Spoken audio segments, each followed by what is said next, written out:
taona izao ira fafito amby sivifolo sy eninjato. Fantatrao ve lay sakaiza iray? Fantatrao ve? Zany no toriana eto, zany no ambaray. Raha mbola tsy fantatrao, arao tsara ara ny toriteny, arao ny afatra, arao ny fandarana dia ho fantatrao le sakaiza iray zay andraisitra ny aretinao, zay andraisitra ny fahotanao, ary zay anomeanao fiadanana. Amenina mafy hoe Alléluia. Ka toy izao nanaovantsika anazy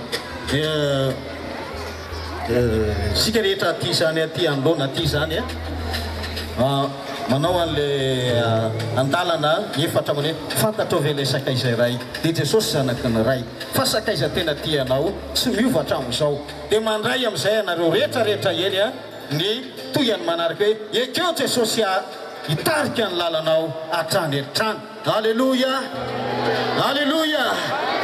Arakitsika tsara ve manaova alleluia mafy azy dia ataotsika mitiavatana samy mitehaka mafy tsara satria Andriamanitra no asandratsika eto, ny voninahitry'Andriamanitra no asandratsika eto, ka ho an'Andriamanitra ny tehaka azy ataotsika mafy tsara ny tehaka fideranan'Andriamanitra. Alleluia, alleluia.